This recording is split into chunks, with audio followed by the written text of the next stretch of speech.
Қарғысқа шыратқан балық. Күндердің бір күнінде базар ортасында қолы иығына дейін кесілген бір адам пайда болады. Ол күнде айналадағы халыққа кім мені көрген болса, ешқашан әлімжеттік жасамасын деп бар даусымен айқайлауды әдетке айналдырады. Бір күні оған біреу жақындап келіп, бұлай жар салуының себебі неде екенін сұрайды.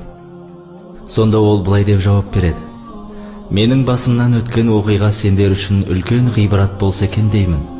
Мен бұған дейін әркімге әлімжеттік жасайтын, зұлымдығы асқан адам болатынмын.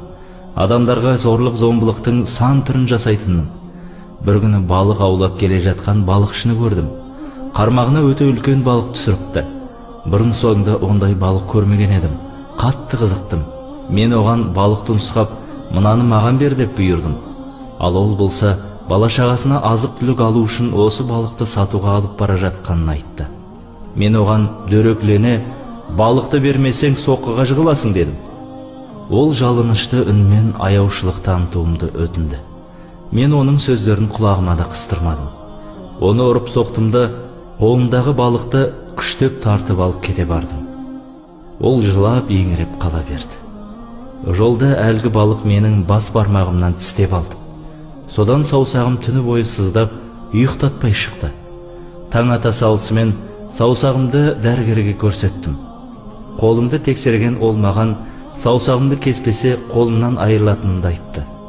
Мен амал жоқ айтқанындай жасадым. Бірақ та қолымның ауырғаны сонда да басылмады.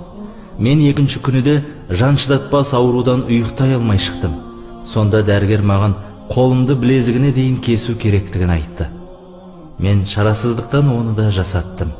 Алайда ауру басылмай шынтағыма дейін сырқырап ауырып, күндіз-түні мазамдалды.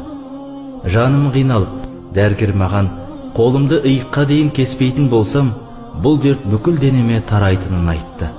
Менің көнбеске шарам қалған жоқ. Ақыры тұтас қолымнан айырылдым. Ауру енді бүкіл денеме көшті. Қақсауы мен сыздауы одан сайын өрши түсті.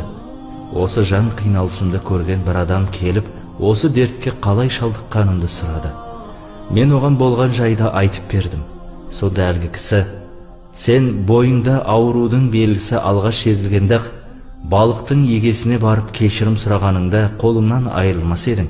Денеңнен жаның шықпай тұрғанда балықшыны іздеп тап деді.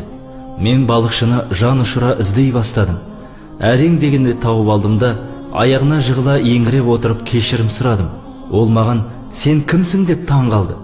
Мен жылап отырып, бұрын сенің балығыңды зорлықпен тартып алып кеткен адаммын деп, оған басымнан өткен бар жайымды айтып бердім.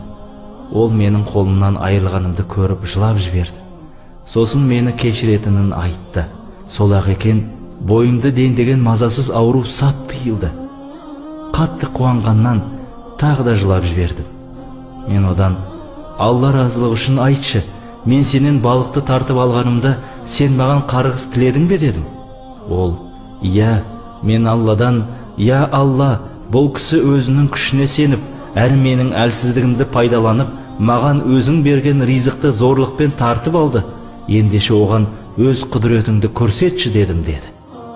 Уа мұсылмандар, ешкімге әділетсіздік жасап, әлімжеттік көрсетпеңдер. Олардың қарғыстарынан қорқыңдар. Шындығында жәбір көрген адамның саған қарсы жасаған дұғасы мен Алланың арасында ешқандай перде жоқ.